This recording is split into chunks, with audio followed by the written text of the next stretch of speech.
Hello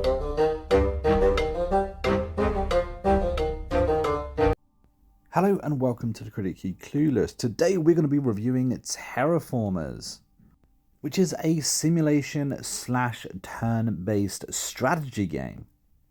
This is a 3x game, or so the write-up on the Xbox says, and offers rogue-like elements. The idea is you are colonizing Mars for the very first time and terraforming the planet to be livable for your civilization. Your goal is to build up spectacular cities and seek out more resources. Now, on first inspection, it seemed like quite a simple idea. However, the further into it you get, the more buildings you unlock, the more projects you unlock, and of course, the more cities you gain. And that's when this game really comes into its own. When you're managing multiple cities, when you're managing multiple different missions, multiple different tasks, the game really comes into its own and is quite a lot of fun. There is a trade mechanic within the game as well, and again, the further you go, the more trades you are allowed to do, and really your civilization kind of relies on those trades, trading back and forth with Earth, giving them a resource you have an abundance of in exchange for a resource you desperately need to upgrade the next building.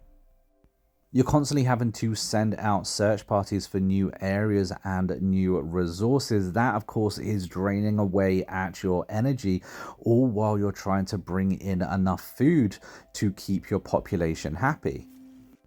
You also have scientific research projects that you can take part in, as well as on-planet elections where your leader and the bonus they provide are constantly changing.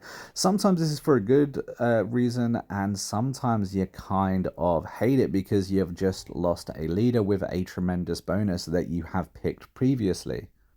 This isn't necessarily a bad thing, of course, because of course you can shift your focus. The leaders themselves are pretty varied. They're all very colorful, very unique, have their own little buffs, and you can only pick between 3 of them at any one time. It's the random events that kind of get me within this game, where it is awakening a dormant volcano, one of your main buildings for whatever reason needing repairs, or of course the latest research project. There's always something to keep your eyes on. However, none of it is going to equal the fact that you have to manage your resources and manage them well, because you're always at a drain. You're always looking for more supplies, or of course you're always aiming to put down that new building, which is going to be costing more resources.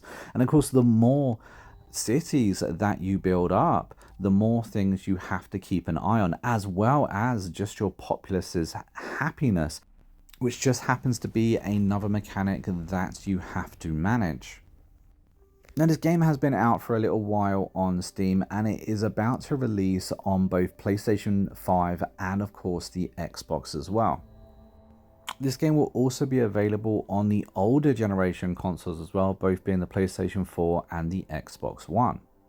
One thing I will say is that I feel this game lacks heavily when it comes to actually getting involved with this game, understanding what this game is actually about. The tutorial is lacking massively. There is no voice acting involved whatsoever, and you are kind of just thrown straight into the game from the main menu into pure emptiness of the planet. You have to figure out what exactly it is you're doing. Yes, there are lots of on-screen dialogue for you to read, but to be honest with you, you are kind of thrown in at the deep end to try and figure things out.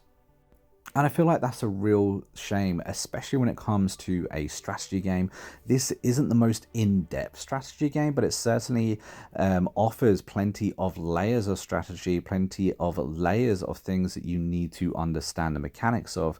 And the fact that this game doesn't really hold your hand in telling you that, it could take you a little bit longer to figure out those core mechanics because of it.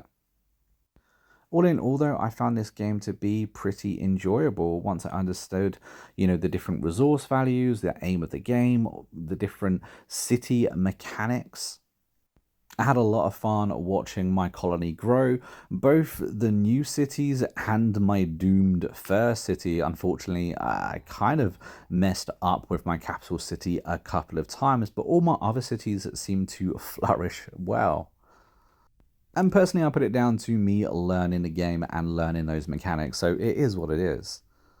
I was also very pleased with the performance of the game. It worked really well. There was no issues, no real lags, no dashboarding or anything like that. This game worked very, very well.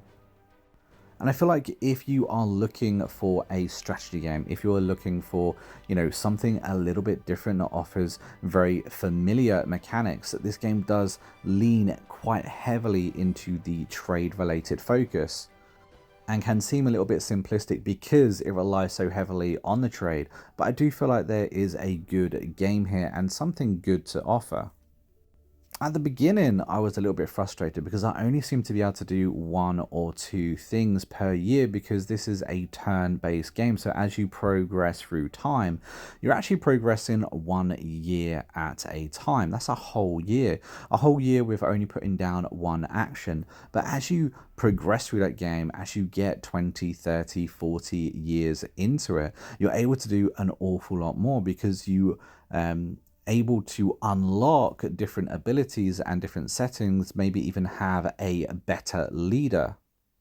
And of course, by that time, you haven't just got a single city. Hopefully, if things have gone well, you're actually starting to populate the entire planet.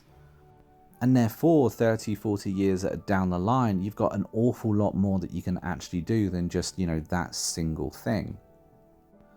And as I got more and more deeper into the game, into the playthrough, I found myself getting a lot more invested as well. Because of this, I'm going to give this game a 6.5 out of 10. I really did actually quite enjoy it. All the mechanics worked well. It was an interesting idea for a strategy game. I just feel like it's lacking a major part of the game with no voice acting whatsoever. I think it would have even done better if it just had a simple narrator just telling you this and that and giving you the general incomes that was happening throughout the game. But hey, it is what it is. Perhaps that'll be patched in at a later date if it's received well.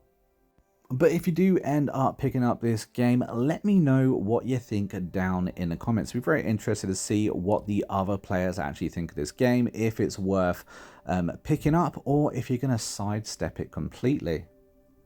And if you stuck around to the very end of the review, a big thank you to you. Don't forget to comment red banana down below. Just confuse all those people new to the channel or that didn't stick around to the very end. But until next time, I've been a monk who's been critically clueless, and I will see you in the next video real soon. Until then, take it easy and happy gaming.